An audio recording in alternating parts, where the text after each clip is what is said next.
ನಮಗೆ ಪಕ್ಕಕ್ಕೆ ಇರತಕ್ಕಂಥ ರೂಪಗಳು ಮತ್ತೆ ಎರಡು ರೂಪಗಳು, ಒಂದು ಕೃಷ್ಣ ಮತ್ತೊಂದು ರಾಮ.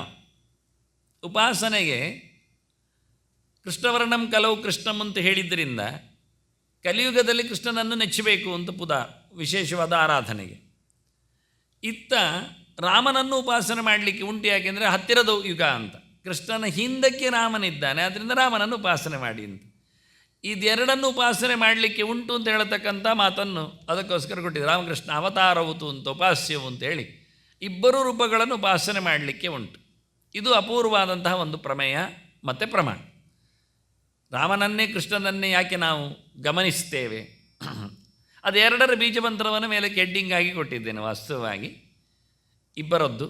ರಾಮ್ ಅಂದರೆ ಆನಂದವನ್ನು ಕೊಡುವವ ಅಂತ, ಕ್ಲೀಮ್ ಅಂದರೆ ಕಾಮಬೀಜ ಅಂತ ಅರ್ಥ, ಬಯಸಿದ್ದನ್ನು ಕೊಡುವವ ಅಂತ.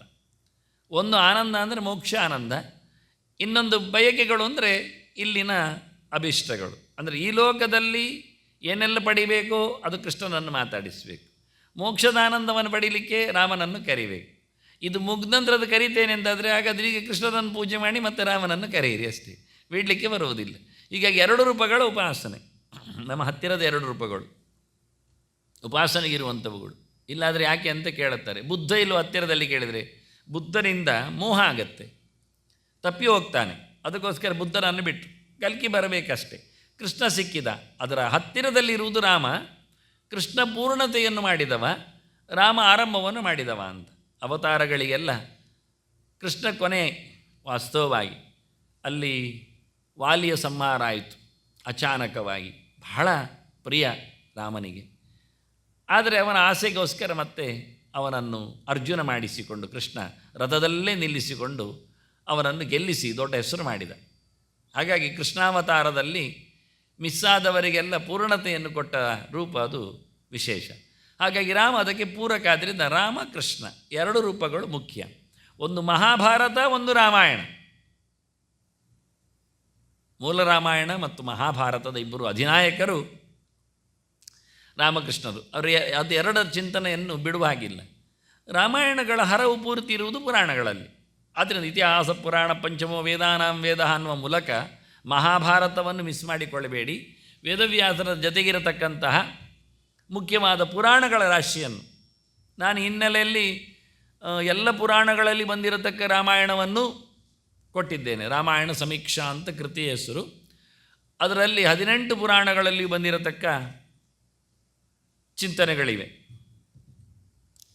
ಈಗ ನೇರವಾಗಿ ರಾಮನವಮಿ ವ್ರತಕ್ಕೆ ರಾಮ ಬರಬೇಕು ಅಂತಾಯಿತು, ಕೃಷ್ಣನನ್ನು ಮಿಸ್ ಮಾಡಿಕೊಳ್ಬಾರ್ದು ಅಂತಾಯಿತು. ಹಾಗಾಗಿ ನಾವು ಎರಡನ್ನು ನಡೆಸಬೇಕು ಅಂತಾಯಿತು. ವಾಸ್ತವವಾಗಿ ರಾಮನವಮಿ ವ್ರತ ಇದನ್ನು ಮಾಡಲಿಕ್ಕೆ ಉಂಟು. ಮುಖ್ಯವಾಗಿ ಒಂದು ಮಾತು ಇಲ್ಲಿ ಕೊಡದ್ದು ಒಂದು ಗೆರೆ. ಸುಮಾರು ಪ್ರಮಾಣಗಳನ್ನು ಕೊಟ್ಟಿದ್ದೇನೆ. ಇದಕ್ಕೂ ಒಂದು ವಿಶೇಷವಾದ ವ್ಯವಸ್ಥೆ ಕೇಳಿದರೆ, ರಾಮನವಮಿಯನ್ನು ನಡೆಸಬೇಕು ಅಂತ ಹೇಳುತ್ತಾ ಉಪವಾಸ ಮಾಡಲಿಕ್ಕೆ ಆಗುವುದಿಲ್ಲ ಅಂತಾದರೆ ಮಧ್ಯಾಹ್ನದವರೆಗೆ ಪೂಜೆ ಮಾಡಿ ಆ ಬಳಿಕ ಊಟ ಮಾಡಬಹುದು ಅಂತ. ಇದು ನೀವು ಶಿವರಾತ್ರಿಗಾಗುವಾಗಲೂ ಹಾಗೆ ಹೇಳಿದ್ದೀರಿ. ನೀವು ಉಪಕಾರ ಆಗುವುದಾದರೆ ಹೇಗೆ ಹೇಳ್ತೀರಿ? ಅಂದರೆ ನಾನು ಪ್ರಮಾಣ ಕೊಟ್ಟದ್ರಿಂದ ಬೈಲಿಕ್ಕೆ ಬರುವುದಿಲ್ಲ. ಯೋ ಭುಂಕ್ತೆ ಶಿವರಾತ್ರೌಚ ಅದಿಲ್ಲ, ಇಲ್ಲಿಲ್ಲದ್ದು. ಶ್ರೀರಾಮನವಮಿ ದಿನೇ ಉಪವಾಸೇ ಸಮರ್ಥಸ್ತು ಸಮಹಾರೌರವಂ ರಜಯೇತು ಅಂತ ಬ್ರಹ್ಮವೈವರ್ತದ ವಾಕ್ಯ. ಶಿವರಾತ್ರಿಯಲ್ಲಿ ಮತ್ತು ರಾಮನವಮಿಯಲ್ಲಿ ಉಪವಾಸ ಮಾಡಲಿಕ್ಕೆ ಉಂಟು. ಉಪವಾಸ ಮಾಡಲಿಕ್ಕೆ ಆಗದೇ ಇದ್ದವರಿಗೆ ಮಧ್ಯಾಹ್ನದವರೆಗೆ ಪೂಜೆ ಮಾಡಿ ಸಂಜೆ ಊಟ ಮಾಡಲಿಕ್ಕೆ ಏಕಭುಕ್ತಃ ಅಂತಲ್ಲಿ ಶಬ್ದ ಹಾಕಿದೆ, ಅದಕ್ಕೋಸ್ಕರ ಊಟ ಮಾಡಲಿಕ್ಕೆ ಉಂಟು. ಯಾವಾಗ ಉಪವಾಸೆ ಸಮರ್ಥಸ್ತು ಅಂತ ಹೇಳಿದ್ರು. ಉಪವಾಸ ಮಾಡಲಿಕ್ಕೆ ಯೋಗ್ಯನಾಗಿದ್ದರೆ ಉಪವಾಸ ಮಾಡಲಿಕ್ಕೆ. ಉಪವಾಸ ಮಧ್ಯಾಹ್ನದವರೆಗೆ ಉಪವಾಸಕ್ಕೆ ಲೆಕ್ಕ, ಪೂಜೆ ಮುಗಿದ ನಂತರ ಊಟವನ್ನು ಮಾಡಲಿಕ್ಕೆ ಉಂಟು. ಇದು ಎರಡನ್ನು ಎತ್ತಿ ಹೇಳ್ತಾ ಇದ್ದಾನೆ. ಈ ವಾಕ್ಯ ಹೇಳಿದ್ದು ಕೃಷ್ಣನದ್ದು, ನಾನೀಗ ಹೇಳಿದ್ದು. ಕೃಷ್ಣನೇ ಹೇಳ್ತಾ ಇದ್ದಾನೆ. ಕೃಷ್ಣಾಷ್ಟಮಿಯನ್ನು ಹೇಳುವ ಬದಲಿಗೆ ಕೃಷ್ಣಾಷ್ಟಮಿ ಇನ್ನೊಂದು ದಿವಸ ಹೇಳಿದ್ದಾನವನು, ನಂದನಿಗೆ ಹೇಳಿದ್ದು ಶಿವರಾತ್ರಿಯನ್ನು ಮಾಡು ಮಾರಾಯ, ರಾಮನವಮಿಯನ್ನು ಮಾಡು. ಉಪವಾಸ ಮಾಡಲಿಕ್ಕೆ ಆದಾಗ ಮಾಡು, ಆಗದೇ ಇದ್ದರೆ ಎಲ್ಲಿ ಒತ್ತಾಯ ಇಲ್ಲ. ಧರ್ಮಶಾಸ್ತ್ರದಲ್ಲಿ ಯಾರನ್ನು ಸಹ ಬಗ್ಗು ಬಡಿದು ಎಲ್ಲ ಮಾಡಲಿಕ್ಕಿಲ್ಲ. ಚಿಕ್ಕ ಮಕ್ಕಳು ಕೇಳ್ಬೋದು ಮತ್ತೆ, ಹಾಗಾದರೆ ನಮ್ಮನ್ನೆಲ್ಲ ಜೋರು ಮಾಡಿಸ್ತಾರಲ್ಲ ಉಪವಾಸ ಅಂತ. ಚಿಕ್ಕ ಮಕ್ಕಳಿಗೆ ವಿವೇಕ ಇಲ್ಲಲ್ಲ, ಹಾಗಾಗಿ ನಾವು ಅವರ ಹತ್ರ ಮಾಡಿಸಬೇಕಾಗ್ತದೆ. ಬೆಳೆದವರ ಹತ್ರ ನಾವು ಅದನ್ನು ಖಂಡಿತವಾಗಿಯೂ ನಿರೀಕ್ಷೆ ಮಾಡಲಿಕ್ಕೆ ಬರ್ತದೆ. ಮುದುಕರಾದ ನಂತರ ಆಗುವುದು ಕಷ್ಟ ಆಗ್ತದೆ. ಇನ್ನು ಶಿವಚಿಂತನೆಯಲ್ಲಿ ನಾನು ಶಿವರಾತ್ರಿ ವ್ರತದ ಬಗ್ಗೆ ಕೆಲವು ಮಾತುಗಳನ್ನು ಹೇಳಿದ್ದೇನೆ, ಯಾಕೆ ನೆನಪು ಮಾಡಿಕೊಳ್ಳುವವರಿಗೆ ಅಂತ. ಇದರಲ್ಲಿ ಲಿಂಕ್ ಕೊಟ್ಟದ್ದು. ಇನ್ನು ಪುನಃ ಬಾಕಿ ಇರುವುದರಿಂದ ಶಿವಚಿಂತನೆಯನ್ನು ಮುಂದುವರಿಸ್ತೇನೆ ಇನ್ನೊಮ್ಮೆ ಬಂದಾಗ. ಹಾಗಾಗಿ ಇಲ್ಲಿ ಹೆಚ್ಚು ಅದರ ಸಂಬಂಧವನ್ನು ಪಡೆಯುವುದಿಲ್ಲ, ತೆಗೆಯುವುದಿಲ್ಲ. ಇಲ್ಲಿ ಅಂತೂ ಉಪವಾಸ ಮಾಡಲಿಕ್ಕೆ ಕಷ್ಟ ಇಲ್ಲ. ರಾಮನವಮಿಯಲ್ಲಿ ಉಪವಾಸ ಮಾಡಿದರೆ ಒಂದೊಮ್ಮೆ ಕಷ್ಟ ಆಗುವುದು. ಅದನ್ನು ನೀವು ಬೇರೆ ದಿವಸ ಮಾಡಲಿಕ್ಕೆ ಹೋದರೆ ಕಷ್ಟ ಆಗುತ್ತೆ. ರಾಮನವಮಿ ಎನ್ನುವುದು ಸೂರ್ಯೋದಯದಲ್ಲಿ ಇದ್ದರೆ ಸಾಕು, ಬೆಳಗ್ಗೆ ಬರಬೇಕು. ಆದ್ದರಿಂದ ನಾಡ್ದು ಬರುವಂಥದ್ದು ಶುಕ್ರವಾರಕ್ಕೆ ರಾಮನವಮಿಯ ಸಂಬಂಧ. ತಿಥಿ ಬೆಳಿಗ್ಗೆ, ನಾನು ಇದರ ಬಗ್ಗೆಯೂ ಪಂಚಾಂಗದಲ್ಲಿ ಕೊಟ್ಟಿದ್ದೇನೆ. ರಾಮನವಮಿಯನ್ನು ಬೆಳಿಗ್ಗೆ ಮಾಡಲಿಕ್ಕೆ ತಿಥಿ ಇದ್ದಾಗ ಅಂತ. ನವಮಿಯೊಂದು ಉಪವಾಸ ಮಾಡಿದರೆ ಮತ್ತೆ ದಶಮಿ ಊಟ ಮಾಡಲಿಕ್ಕೆ ಬರ್ತದೆ. ಆನಂತರ ಏಕಾದಶಿ ಬರುವುದು, ಅದರಿಂದ ಸಮಸ್ಯೆ ಹೆಚ್ಚಾಗುವುದಿಲ್ಲ.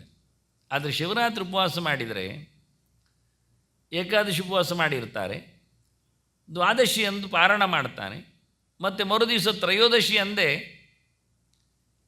ಚತುರ್ದಶಿ ಸಂಜೆ ಇರಲಿಕ್ಕೆ ಹೋಗಿ ಶಿವರಾತ್ರಿ ಲೆಕ್ಕಾಚಾರದಲ್ಲಿ ಉಪವಾಸ ಆಗುತ್ತೆ. ದ್ವಾದಶಿ ಏಕಾದಶಿ ಆದ ನಂತರ ಮಾಡೋದರಿಂದ ಉಪವಾಸ ಸ್ವಲ್ಪ ಕಷ್ಟ.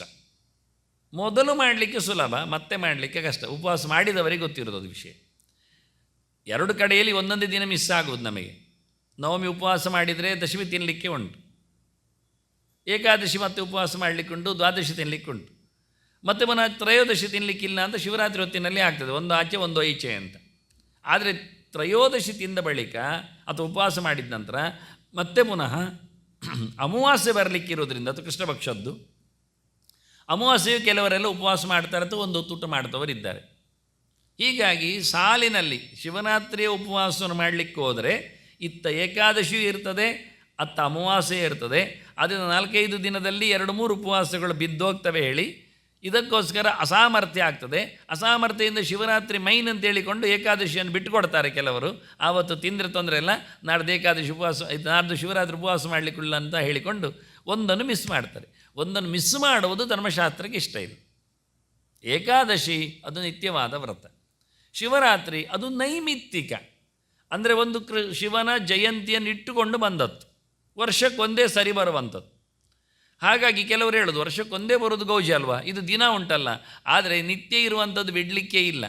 ಇದು 24 ಇರುವಂಥದ್ದು ಮೈನ್ ಮಾಡಲೇಬೇಕಾದ್ದು. ಒಂದೊಮ್ಮೆ ಶಿವರಾತ್ರಿ ವರ್ಷಕ್ಕೊಮ್ಮೆ ಬರುವುದಾದರೂ ಅದನ್ನು ಒಂದು ಹೊತ್ತು ಊಟ ಮಾಡುವ ಮೂಲಕ ನಿಲ್ಲಿಸ್ಬೋದು. ಅಲ್ಲ, ಶಿವರಾತ್ರಿ ನಿತ್ಯ ಅಂತ ಕೆಲವರು ಹೇಳಲಿಕ್ಕೆ ಹೋಗ್ತಾರೆ. ಶಿವರಾತ್ರಿ ಅನ್ನೋದು ನಿತ್ಯ ಆಗುವುದು ಅಂತ ಹೇಳಿದರೆ ಅದು ಕೃಷ್ಣಾಷ್ಟಮಿ ಅಂತ ಹೇಳಲಿಕ್ಕುಂಟು. ಅದು ಕೃಷ್ಣಾಷ್ಟಮಿಗೂ ಏಕಾದಶಿಗೂ ಸಂಬಂಧ ಉಂಟು, ಯಾಕೆ ಒಂದೇ ದೇವರ ಪೂಜೆ ಪುನಸ್ಕಾರದು. ಆದರೆ ಶಿವರಾತ್ರಿಯನ್ನು ಕಳೆದ ಬಾರಿ ಹೇಳಿದ್ದೇನೆ ನಾನು, 12 ವರ್ಷದ ನಂತರ ಅದನ್ನು ಉದ್ಯಾಪನೆ ಮಾಡಿ ಮುಗಿಸಲಿಕ್ಕೆ ಬರ್ತದೆ ಅಂತ. ಇದರಿಂದ ಅದು ವ್ರತಗಳಂತೆ ಆಯಿತು. ಅನಂತ ವ್ರತ ನೋಡಿ 14 ವರ್ಷ ಮಾಡಲಿಕ್ಕೆ, ಮತ್ತೆ ಮಾಡಲಿಕ್ಕೂ ಮಾಡ್ಬೋದು, ಬಿಟ್ಟರೆ ಬಿಡ್ಬೋದು, ಇನ್ನೊಬ್ಬರಿಗೆ ಕೊಟ್ಟು ಅದನ್ನು ಮುಂದುವರಿಸಲಿಕ್ಕೆ ಹೇಳ್ಬೋದು, ದೋರ ಕಟ್ಟಿದವ. ಹಾಗೆ ಶಿವರಾತ್ರಿಯಲ್ಲಿ ಮತ್ತು ಅದರ ವಿಷಯ ಹೇಳುತ್ತೇನೆ, ದೋರ ಕಟ್ಟಲಿಕ್ಕೆ ಬರುವ ವಿಷಯಗಳು. ಹಾಗಾಗಿ ಅದನ್ನು ನೈಮಿತ್ತಿಕವಾಗಿ ಹೇಳಿದ್ದಾರೆ ಹೇಳುವಾಗಲೇ. ಅದರಿಂದ ನಿತ್ಯವಾಗಿ ಅದನ್ನು ಉಪಯೋಗಿಸಿಕೊಂಡು ಅದಕ್ಕೆ ಹೊಡಿಬೇಕಾಗಿಲ್ಲ. ಮತ್ತು ಒಂದು ಶಿವರಾತ್ರಿಯಲ್ಲಿ ಮಧ್ಯಾಹ್ನದವರೆಗೆ ನಿಂತು ಉಪವಾಸ ಮಾಡಿ ಸಂಜೆ ರಾತ್ರಿ ನಕ್ತ ಭೋಜನ ಮಾಡಲಿಕ್ಕೆ ಉಂಟು ಅಂತ ಪುರಾಣಕಾರ ಹೇಳಿದ್ದಾರೆ. ಏಕಾದಶಿಯಲ್ಲಿ ಆಗಿಲ್ಲ, ಕೃಷ್ಣಾಷ್ಟಮಿಯಲ್ಲಿ ಆಗಿಲ್ಲ. ಆದ್ದರಿಂದ ನಿತ್ಯ ಯಾಕೆ ಆಯಿತು ಅಂತ ಅರ್ಥ ಆಗ್ತದೆ. ಫ್ಲೆಕ್ಸಿಬಲ್ ಅಲ್ಲದೇ ಇರುವಂಥದ್ದು ನಿತ್ಯ ಆಗ್ತದೆ ಅಂತ.